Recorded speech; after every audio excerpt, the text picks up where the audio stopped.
Hi, name is Matthew Milzarek. It's 1970 C10 pickup truck, original short bed, and his name, or its name, Quick 70.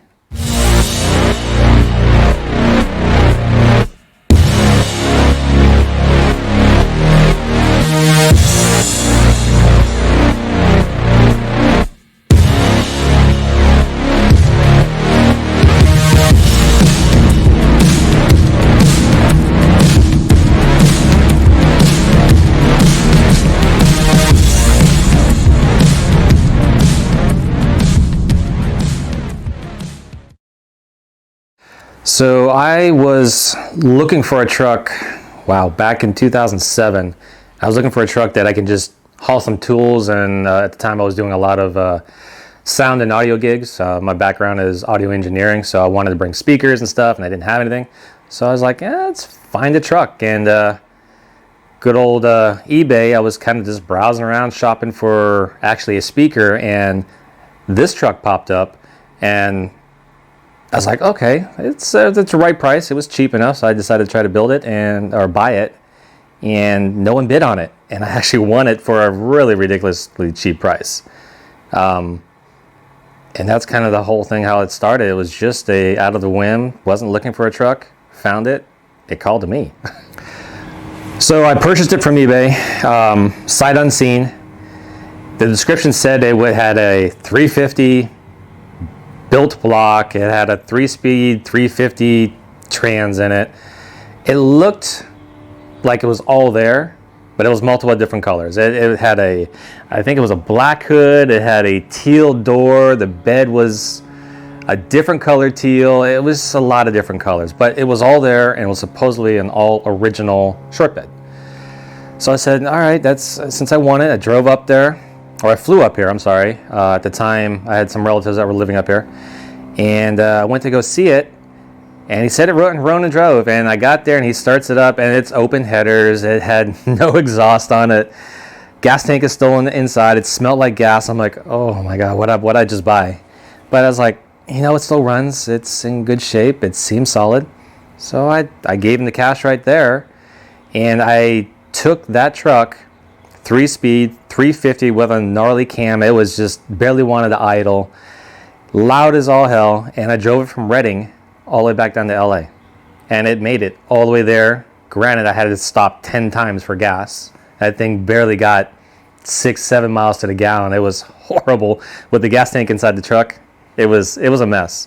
But I loved every second of it. I was like, okay, I'm in love. This is my truck. It felt really, really good.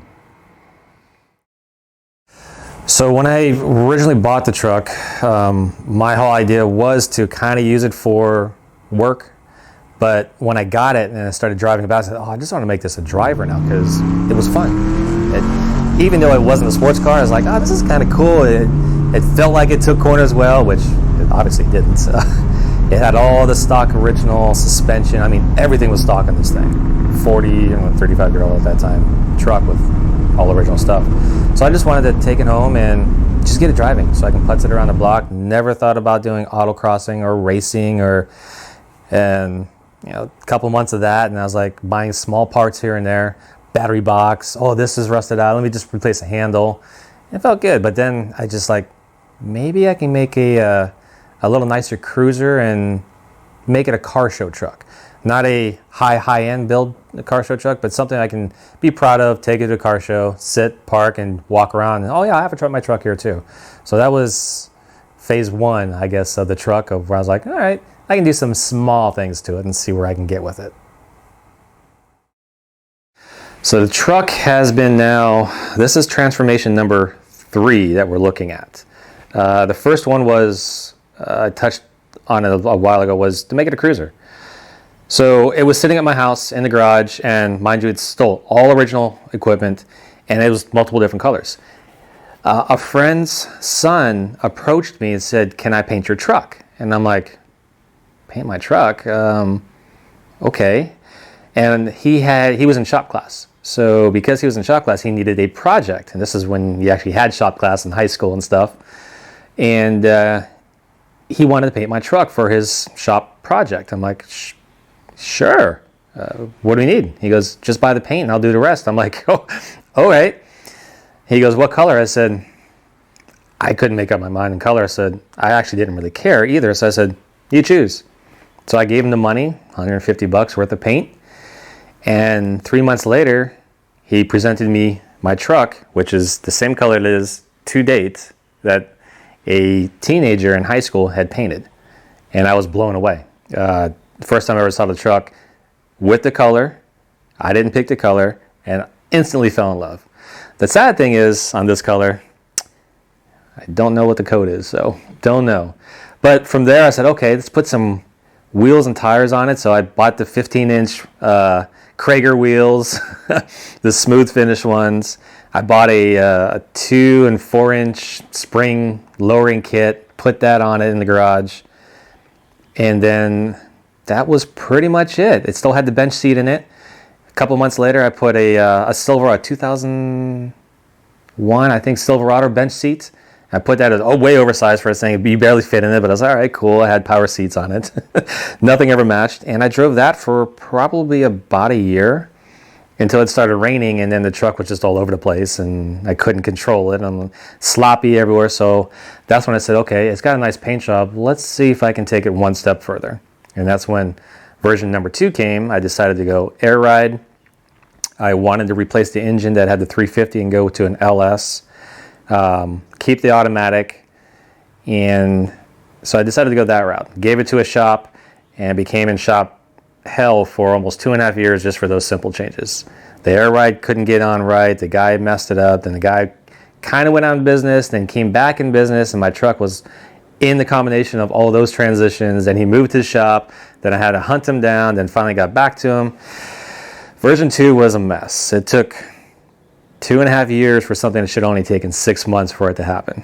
But I finally got it back and I loved it.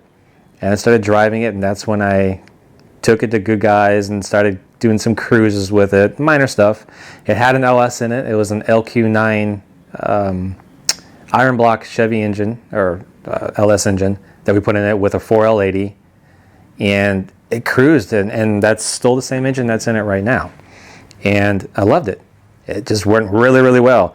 Big 20-inch rims, rally wheels on it. I mean, it was fun. And then I took it on to Autocross, and that's when that sparked everything for me. And version number 3, as it sits now, became a plan back in 2016.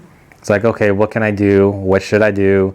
And started somewhat, I guess, half-assed planning for it, because I didn't know what to do. So I was doing most of it myself. I said, I'm going to build it myself in the garage. And that's how version 3 became an idea, and this is where she sits now. So autocrossing, I didn't know anything about it. I never really watched it or anything. I was going to Good Guys a couple times here and there. And I want to say the first time that I autocrossed was by mistake. I was driving to Good Guys here in Pleasanton, and I came late, and all the good spots that I wanted to, I had parked my truck before on the grass were already taken. I'm like, all right, I'm driving around, and there's a parking lot with some other cars and stuff. Oh, I'm just going to park it here, and I was going to go get something to eat, and then I'll continue around and see if I can find a parking spot. And I did. I used the restroom and come back out, and they're like, you haven't teched yet. And I'm like, well, what do you mean? And I'm looking around, and I see people like racing. I'm like, what is this? And he goes, it's autocross. You're in the autocross part. And if I kind of remember, he goes, you went to autocross? I'm like, sure. Mind you, I don't even have no clue. I've never even watched it yet. So I'm like, all right, sure. I get in my truck, and he goes, just follow the cars if you want to. And this is before the time you had to walk the track. You didn't have to walk the track. You didn't do any of that stuff. You just get up and go. So all right. And my car's, I had it slammed to the ground. The air was all out of the truck. I do remember the first race though. And I pull up, and I'm literally, my hands are sweating. I have a wood steering wheel, so I can't grip it. I'm like scared. I'm like sweating. I was like, oh my God. So I decided to go, and I peel out, and I probably peeled out all the way down. Like, oh yeah, cool, going. I'm sliding. And then I try to take the first turn, and I turn the wheel, but the car is still going straight. And I'm like, oh shit. I hit the brake, and then it caught, and then caught in, and the truck's like all over the place. I'm like, oh, okay, autocross, taking corners. And then I get it. I ended, after the autocross, I was done. after that first lap. And I get out and I'm shaking, but I'm laughing with the biggest smile on my face. I'm like, oh, this was kind of fun. Even though I know I sucked, I probably embarrassed the hell out of myself and pulled out. And when I parked, an older gentleman came up to me and goes, that truck really cool out there. I'm like, how was it? I'm like, I don't know. It's the first time I ever did it. It was fun though. He goes, well, it looked really good. Nice job. Nice to see a truck out there. And that's when it kind of clicked with me. I'm like, a truck. Because there was no trucks. It was a lot of Camaros and the smaller cars. I think there was a Model A. There was a guy with a Model A with an engine in the back that was racing there. I'm like, I think I can do this. So I came back on the next Good Guys, tried it again, but this time on purpose, like, all right, let me see what I can do. And took it around the track and got a little bit better. I'm like, oh, this is fun. And mind you, my truck had little rubber band wheels on it and 20-inch, and I'm still sliding, but I started getting hooked. And before that, I used to do a lot of drag racing with Mustangs and stuff. So I used to like going fast and that kind of stuff, but never around corners. Never like, okay, let's make a car go quick. So that's when the whole plan decided, I'm going to do this. Let's see how far I can get a truck. I'm going to try to keep up with these people at Autocross with a truck that is 40-some years old.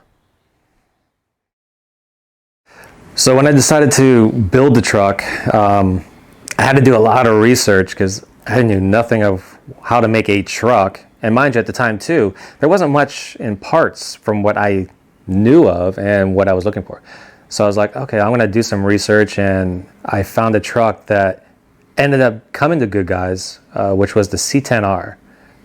Pretty well-known truck.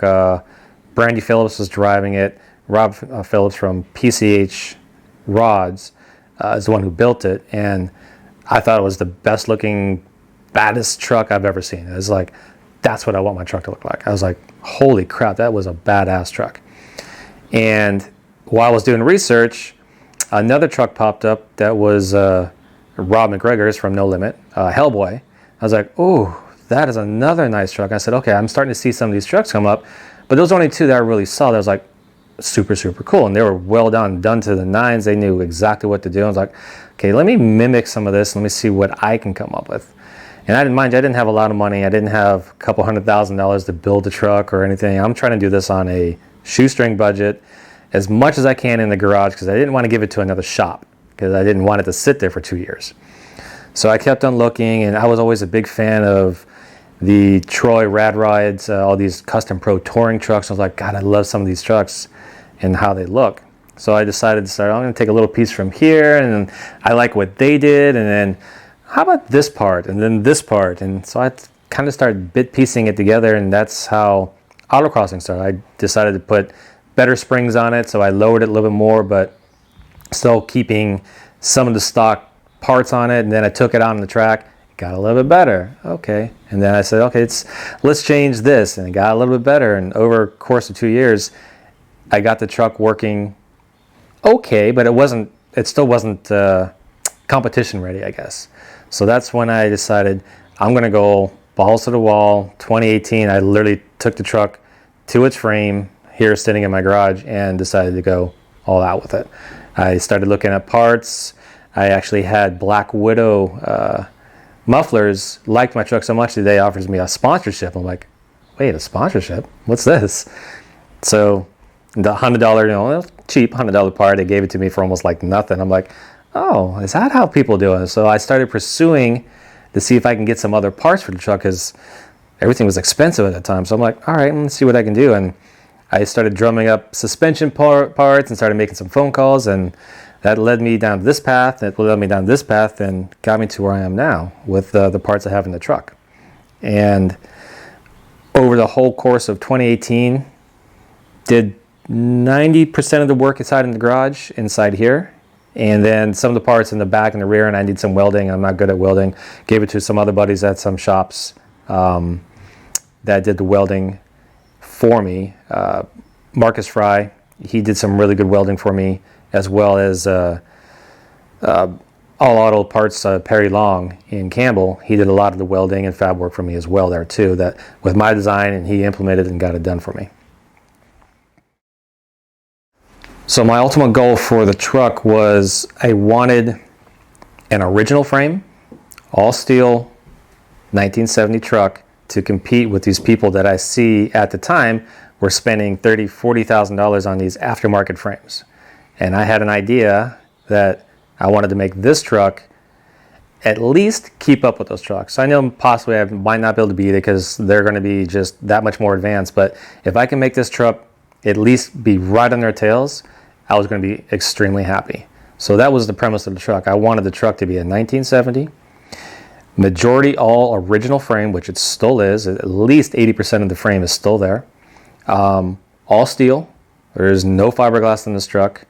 Roll pans, everything on here is all steel. And I never weighed her yet, but I think it's at 3,800, 39. I don't know. It's very heavy.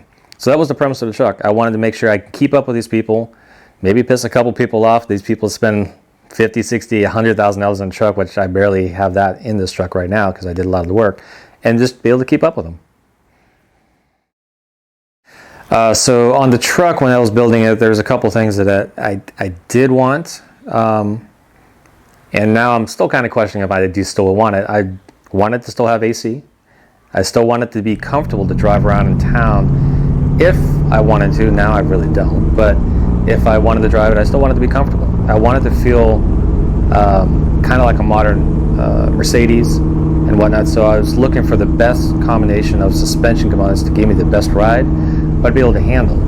But on top of that, I wanted the suspension to be completely adjustable. So if I wanted to, I can go take it out and, like I said, cruise it, be able to adjust it really quick so I can have a street ride or have an autocross ride. But be easy enough for me to do it because I don't know about shock tuning or none of that stuff, and I still don't know how to do any of that stuff. I'm guessing at best. But my must-haves were I want it to be comfortable, AC, heat. It's got a radio. It's got every single amenity that a modern car has, with the exception of power windows and power brakes. Those are my biggest must-haves. The engine in it now is an LQ9. It had the original 350 with the big cam, gnarly. I mean, a big-ass boat anchor. That sucker was probably 200 more pounds heavier than what's in it now. So I wasn't looking for weight reduction or anything. I just wanted something that had some good power. So I was looking online and I found this, what was it? Carcraft or one of the magazines, I forgot what it was. They did a build with how to get 550 horsepower out of a junkyard engine. So I mimicked that exact build. I found a junkyard online. I got shipped from the East Coast from a wrecked, I think it was a Denali LQ9. They shipped it to me. Bought some LS3 heads, put new springs on it, a comp cam. I mean, I literally took it out of the magazine. Everything they did, the part numbers, I ordered it from Summit, built it in the garage, and then slapped it into the truck. It had, at that time, there was no big controller that was controlling these things, so it has a fast, still the version 1 fast EFI. I took out the 350 and put a 4L80 electronic trans in it. And again, this was all the cruising standards, and I was going to use it for cruising and not really for autocross. And it drove okay. Wasn't great. I could never get it to idle right. It was a pain in the ass because the can was too big for the fuel injection. The fuel injection wasn't happy. The torque converter was too big. It wasn't good. But once you got it driving, it felt great. Autocross, put it in first gear, not good. It just wasn't that exciting of a driver. So when I decided to take it apart, I said, okay, we're going to go to a 6-speed. So that's when I started to research, and we'll do a 6-speed. I cleaned up the engine a little bit more, put some better springs in it so I can rev it just a little bit higher. It still has a stock bottom end on it. The bottom end has not been touched. Took it to the dyno on a dyno day once and still untuned, and it put 410 horsepower to the rear wheels and 400 foot-pounds of torque. I was like, oh, this is not bad. So I was right, I guess 520 horsepower is, I guess, what the calculation should end up being, give or take. And that was still going through the automatic transmission, big 20-inch rims and tires on it, a steel drive shaft on it. So I was losing a lot of power. But that's when it dawned on me, this engine's decent enough. So that's when I decided to go over to a 6-speed, which is what it has in it now. It's got a Magnum T56 Same LQ9 engine that I've been beating on for almost 10 years now. And she's still running good. I've been beating on her a lot now. It's time for an upgrade, and that upgrade's coming up next. Like to get a bigger engine into it. Working on an LS7, hopefully. We'll see here before the next race season in the next couple months. Steering rack actually is a Flaming River. Before it was the original rack that came with my front crossmember that I have on there. That didn't last too long. That was made for, again, I guess it was just a stock replacement for a Mustang 82 to 95, I think. But I got a Flaming River. It was their billets high-end unit that supposedly can handle the abuse. With that, I ended up putting a power steering cooler into it, and then the pump. This is now my third pump that I've been on. I've burnt up 2 other ones. Seems to be a common issue with us autocrossing, because you're revving the hell out of them, which I had a turn 1 steering, which was great. It worked beautifully, but it had the stock reservoir on there, and it started getting hot in temperature, so I wanted an external reservoir. So I ended up getting a KRC, I believe it is, KRC power steering pump with an external 20-ounce something external reservoir, so I can have some more oil capacity. And a bigger pulley, so it wouldn't spin as fast. And so far, knock on wood, I haven't had all my overheating issues and burning up pumps. It's lasted now 3 races, and this last NMCA I had it co-driven by David Carroll also, so that means they got double the duty. That was almost 40 some laps over 2 days. No problems. It's quiet, it works beautifully, and I don't use synthetic oils. Tech tip of the day, if everyone wants anything, use Valvoline, regular old conventional power steering fluid. Works great. I've been hearing that by a lot of pros. It doesn't retain heat, and it works beautifully. So for exhaust, I'm running these Ultimate headers. They're mid-length headers, not the long tube. The rest of this exhaust is stainless steel, 3-inch all the way to the back, running an H-pipe, not an X-pipe. I didn't have any room because of the frame stiffening that I did underneath. So it's an H-pipe, all band clamps, so it's easily removable. The exhaust is not coated or wrapped yet, but I do plan to wrap it, matter of fact, before this next season, because it gets awfully hot in the cab, radiating all the heat. The back is all 3-inch with some custom cutouts that designed a long time ago that goes out, exit the side of the bed. The front suspension is a custom Scott's Hot Rod front clip. It's their bolt-in version. I wasn't looking for anyone in particular. When I was doing my research, I was just trying to find, okay, who's out there, who even makes a front clip at that time that would even work for autocross. There's a lot of bolt-in clips that were designed for lowering and slamming your car. I'm like, no, that's not what I'm looking for. They weren't built right. You couldn't get, not that I was even that savvy with it before, I just tell you couldn't get enough camber out of it. I wanted to make sure I had adjustability, and none of them had adjustability.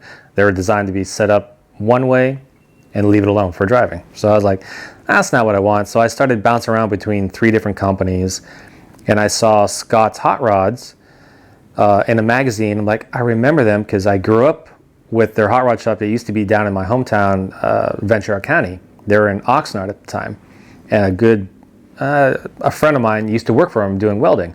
So I remember hitting him up years ago for some parts. He goes, oh yeah, we can build some parts for your truck. And at the time, they were known for building some really fancy custom hot rods.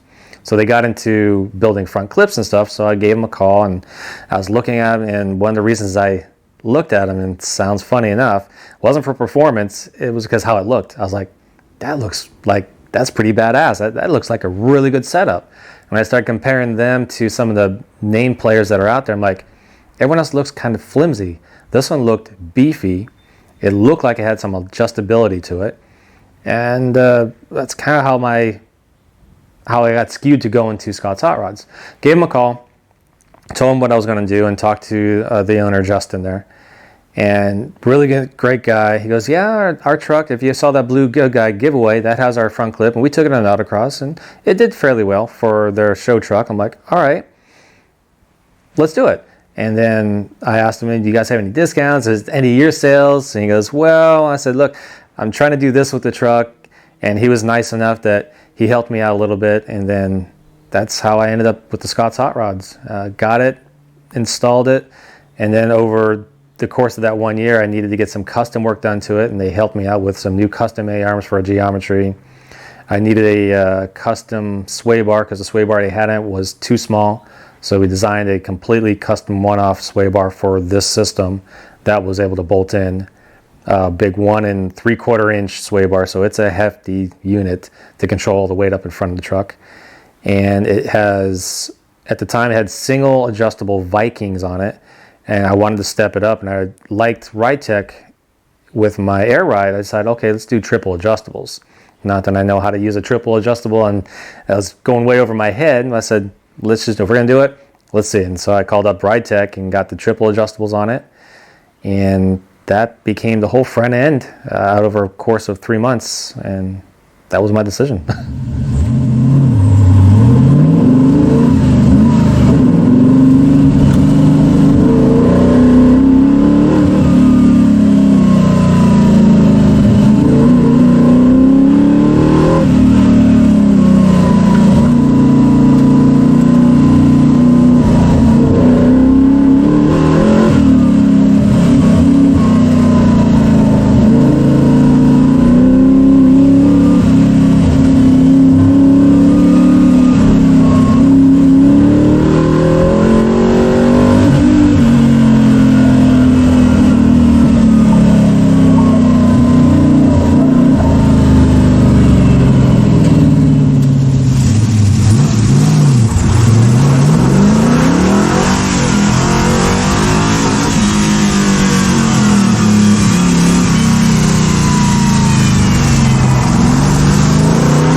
So the rear end suspension, I wanted to keep it with the truck arm suspension, kind of like what they still use in NASCAR and stuff. I liked it. Everyone said don't get rid of it. They handle very, very well. I was considering doing a 4-link, but they're like, you're not going to like that in cornering so much. It's not going to handle as well as you can handle. I'll handle most people with your truck arm than you will with 4-link. Whether that's true or not, I don't know.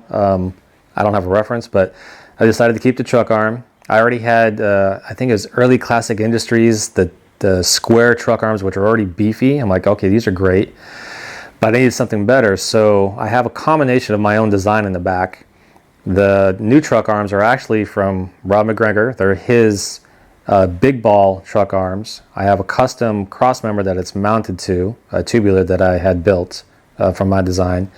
And then it had a regular old C notch, and now it is a step notch of my design that I designed it up, and a buddy of mine, Perry Long, all auto truck in Campbell, he's the one who welded in, did a fabulous job in welding in. I wanted to make sure I had enough travel because these trucks don't have any travel in the back. So doing, again, a shit ton of research on internet and web and magazines and just what I surmised and put together, they needed a lot of travel. So my rear end actually has 7 inches of full travel suspension articulation. It's like off-road specs. So I can move up and down 7 inches on either side. So there's no binding. Everything's on ball joints in the back. Ride Tech triple adjustables again in the back also with 12-inch springs in the back. So there's a lot of adjustability in the back. No sway bar. Everyone says that you run a sway bar. I run no sway bar only because I want the articulation for the grip and for the travel. That's one of the downfalls in the truck for being so light. If you have it too stiff, the truck is just going to skip, and I've discovered that. Once you have it lightened up enough, then it rotates and the tires get planted a lot easier. With that suspension, I ended up putting at the time, it was the only truck, and I don't know if it's still true, of the rear end in it that's part of the suspension that helps a lot, which is a cambered rear end. It's a solid axle from Strange, but it's kind of the same thing they use for NASCAR, but I have 1.5 degrees of camber on the back of my rear tires or back of the rear end on a solid axle. And it's towed in by 1/16 also. So I'm able to adjust the camber like an independent rear suspension, but it's on a solid axle. And it's on a Ford 9-inch axle with 393 gears, I think it is, in the back. And absolutely love it. Full floater. And suspension works very, very well for being a solid axle. It hooks, you step on it, she wants to go straight. It's pretty impressive. I'm very happy in how the rear end turned out.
Wheel tire, I have there were 315. Well, originally I had 335 squared on the truck.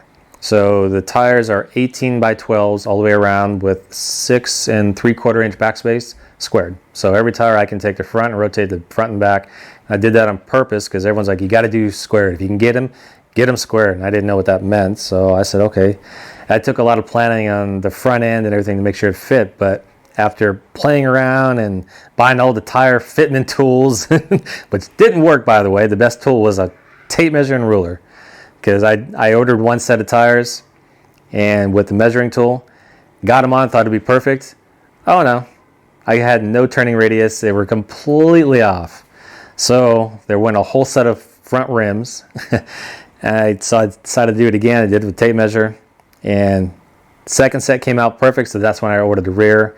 And I have a small spacer in the back just so I can keep them squared, but they're squared. So they're 18 by 12s, ET or Team 3 wheels out up in Oakland. I think that's where they're located. And the tires now that I'm running are the new Falcon RT 660s, 315/30 18s. For brakes, I'm running I guess you would say the standard at least, the Willwoods. I have 14-inch rotors up front and 12.5, I think, are in the back, or just under 13 in the back. 4-piston in the back, 6-piston up front. They were on the original brake pads, and I did the first Optima with the original brake pads on it, and Mike from Willwood came over and like, you running our brakes? I said, yeah. He goes, what pads are you? I was like, I don't know. He's like, what do you mean you don't know? He goes, are you running the stock pads it came with? I'm like, yeah, on the road course? And he's like, oh, no.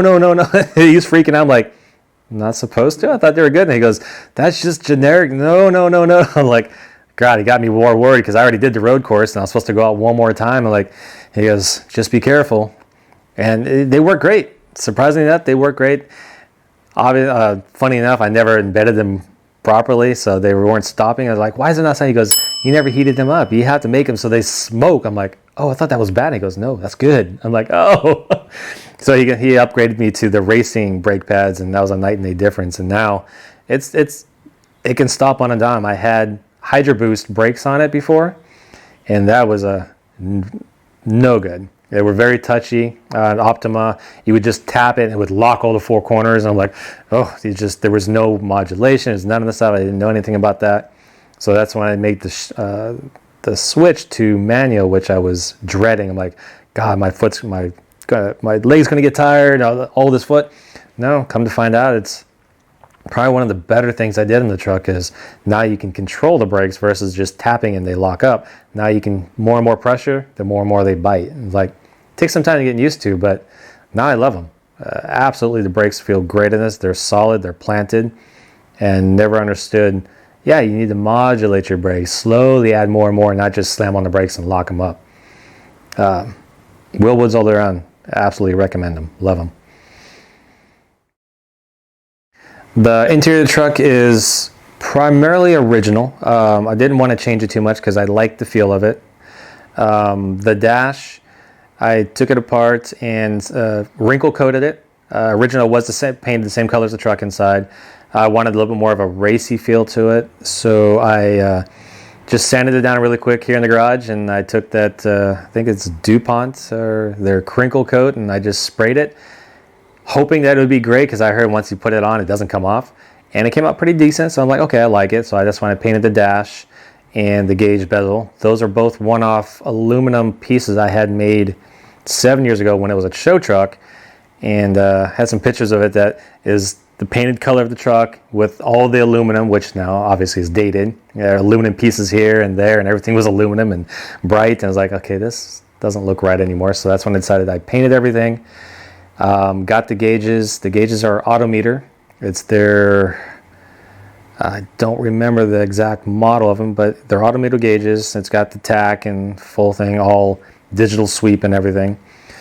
All controlled individually, not computer controlled, directly wired to the engine, because at the time I didn't have the new Holley system that was able to control everything by a CAN bus or a computer. This is all still individual relay to the gauge and done. The steering column is a Flaming River steering column, and I have a Sparco suede steering wheel in it now. I had the wood steering wheel when I first in it, which obviously doesn't do good for autocross because it's too slippery. I had the 2001 bench seat. Now I swapped that out for some Carbo, I think that's how you pronounce it, racing seats. I had some other bucket seats in there that were great, but they were leather, and or faux leather, but that wasn't real leather. And driving autocross, you'd slide, so everyone said, get some seats. That'll help your time, help you sit in there. So that's when I made the jump to a 5-point harness and racing seats by Carbo. It has stock carpet that's been kind of cut up. I still haven't gotten a chance to change the carpet out to fit because I had to put a new hump inside it, a 4-wheel drive hump, in order to clear the transmission because the 6-speed is taller than the 4L80, so I needed some room. So I cut that out and bolted that in there. And just left that as black paint. Ended up looking good, so I decided I'm just going to leave it. I didn't want to do too much in the interior. I just wanted to keep it simple. There's sound deadening inside of it, which I had that done when it was a cruiser. And now you just can't take that stuff out because that stuff is a pain to take out, and it's not really worth saving that extra 5 pounds to me. So I leave it in there. And it's pretty reasonable inside. Even with the loud mufflers and exhaust, it's comfortable to drive in it. It's got AC still. AC works. It's a Vintage Air front runner system with their Gen 4 controller inside. And it works good. These are hot boxes, so in the summertime with no tint, you still feel it on the back of your neck because it's just nothing but pure windows. But 100-degree weather, I still can drive the truck and at least be 80 inside the truck. It's comfortable. It drives very, very well. And like I said, even with the bucket seats, it's pretty comfortable to drive.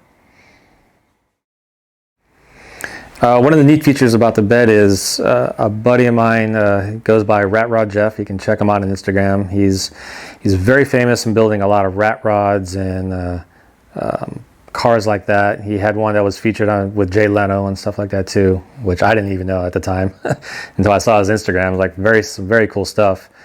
He does really good metal work, and so I wanted a cover that built that covered my step notch in the back. But I didn't want it solid. I wanted it to be removable so I can have easy accessibility to the suspension, to the rear end, so I can do oil changes, I can do all this stuff easily.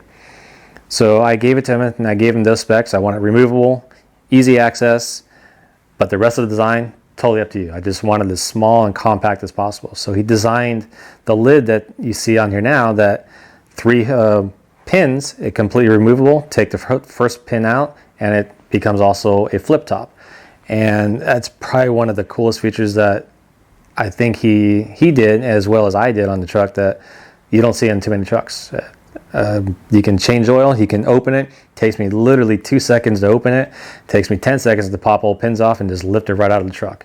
The wheel wells are bolted in so they can come out real easily, and I can have full accessibility in the back of the truck. So some of the features of the truck that I enjoy is the look of the truck. One of the biggest things that I wanted to make the truck look like loosely was kind of like the Trans Am type of look in the 60s and 70s. So I figured, how's the truck going to be made?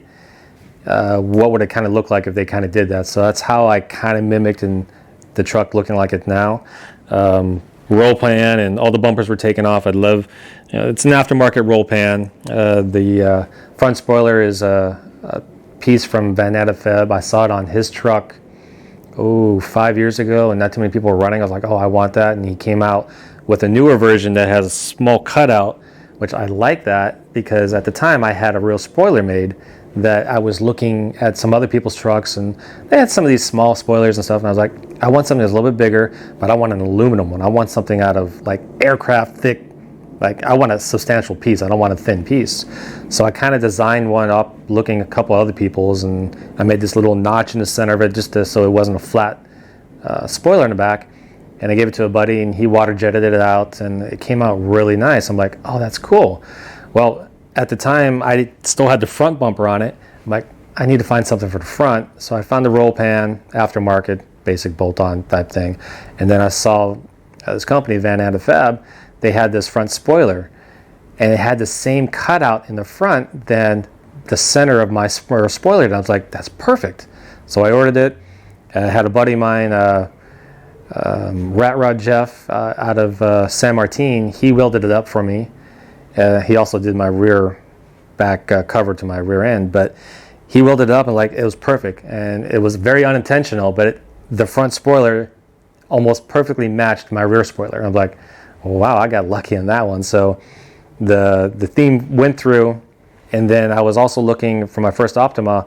My hood was bouncing all over the place, and I was trying to, okay, what can I do for downforce? How can I get air out? And I always wanted to put some louvers in the front of the hood, but no one made them. They made some small ones, and people were doing like multiple, and I was like, I don't want that.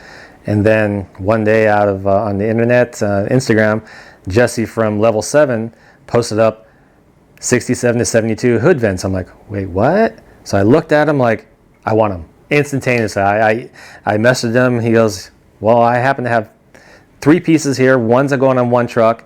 Someone spoke for the other one. You can have the third one. I'm like, done. Send it to me. Well, how much are they? So I got them. He sent them to me, and I had them installed by my buddy at Marcus Fry, because there was no way I was going to cut my own.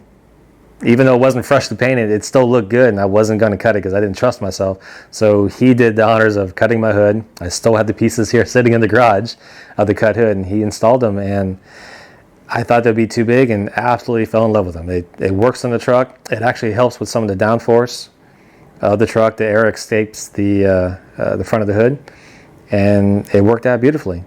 Other than that, it might be a small piece, but I love my exhaust tips. So you don't see them exiting the back of the side behind the rear wheel out of the side of the bed. You don't see that too often. You see them in front and stuff, and I designed them so those exhaust tips stick out of the truck just a little bit, because something about it, I want to see them. I don't want them hidden.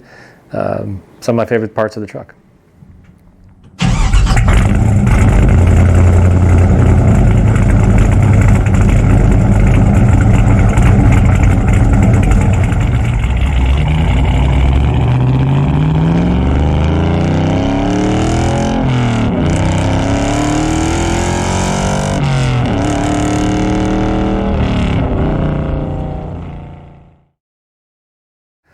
So people's reactions have been phenomenal, actually. I never built a truck or been one for that kind of attention, really. For someone always like, yeah, nice, I like it, I love it. But this truck does get noticed. I guess it's because of the color combination and how it looks. It's got a look to it that I absolutely love. I didn't think it would translate to everyone else liking it as well, but every time down the road, I always get a thumbs up. Or just the other day, I was driving it back to the house, and there was a guy with his cell phone, and mind you, he was the driver, and I don't know how he was driving, but he had both hands out, like thumbs up and doing this while driving, doing this. I'm like, who the hell's steering his car? I'm like, thanks, buddy, but watch where you're going. And I get that a lot, and it is a really good feeling. Mind you, again, I just didn't really do it for that, but everywhere I go, the gas stations, very nice truck. It compliments from everyone, even people I would think that, oh, you destroyed the truck. I haven't had that yet. I've had everyone saying, nice work. It looks like a complete truck, which, again, is all kind of by accident.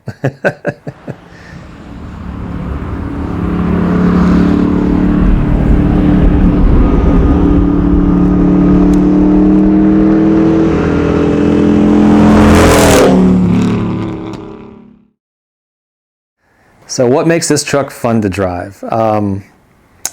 I would have to say, from where it came into where it's now, and the goals that I had for the truck to make it, I can drive it and autocross it and kind of make it all around truck, is I can embarrass some people on the street with this truck.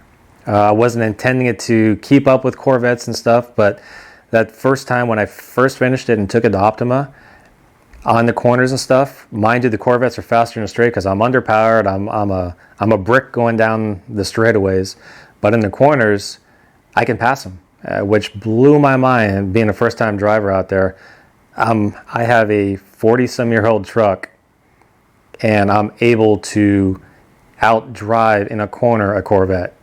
Blew my mind. It was probably one of the best feelings I ever had. Able to shift through the gears and pass them. Now, of course, yeah, they passed me in the straightaway, but that didn't bother me because I already knew, hey, I'm able to keep up with them. And on the streets, same thing. I was like, this is very impressive. It's fun to drive. It feels like my Mercedes that I have. It actually handles better than that Mercedes. And I'm like, puts a smile on my face. I have a 40-year-old truck that has accomplished pretty much what I set out to do. Keep up with the modern cars. Maybe not be able to beat everybody, but it'll give you a run for your money, definitely, for sure. And it's actually comfortable to drive. What would I do different? Build it once. I think a lot of people we talked about it can probably relate to that. I mean, I had a plan. That plan changed, not once, not twice, but 3 times. So essentially, I rebuilt this truck 3 different times over the course of 7, 8 years now, and that gets costly. Also, you have the problems of building it 3 times that you're mixing matching parts that don't necessarily play well together, so you're having to spend 2 or 3 times the amount that you could have done it in the first time. But I guess that's all the fun in building a car. The technology also changes so rapidly that I had the EFI that's on here, which it runs good, but again, it was the first generation of anything coming out, and 6 months later, Gen 2 came out, great, and then literally a year later, Gen 3 came out, which streamlined the whole process. So would I do things differently? I would have loved to have built it once and had a solid plan, but then looking back, think about it, I'm not so sure that maybe I didn't want to do it that way, because I enjoyed every iteration because there was a different purpose of all 3 times. And where it ended up, maybe it would have never ended up this good, or maybe it would have been worse if I would have taken it all first time and then gotten bored with the truck. I don't know, but right off the bat, build it once, save some money. I think that's my biggest number one thing. It still lingers with me. I probably could have built a second truck with how many times I built and the money I spent on it. I could have 2 trucks now, but it is what it is. So the upcoming changes, because this year I'm going to try to do the Optimas. Well, I've already registered, and I'm committing myself to Optima. I have 4 Optimas this year, plus all the NMCAs this year. I'm trying to go as much as I can this year to really race it. My goal is to hopefully make it to Optima in Vegas for the finale for SEMA. Hopefully SEMA happens this year. The changes are I'm going to connect the front and the back, so I'm going to do the roll bar and roll cage. A little different than what everyone else is doing. I'm not trying to make it noticeable. I'm going to try to hide it a little bit so it's not as noticeable, but going to do a roll cage, have a new engine planned. This is still the iron block, so I want to go to an all aluminum LS7 engine. Give me some weight savings for the nose in the front of the truck, as well as a horsepower, maybe up at another horsepower, another 100 horsepower. Other than that, some more suspension tuning, which is basically me talking to people and learning how to adjust these shocks and making sure they're set optimally. Corner balance the truck, and that's probably the biggest things that I want to do to it. Other than that, I'm going to leave the truck alone. I think she's going to be, or it's going to be as far as I think I'm going to take it, and enjoy the truck as is.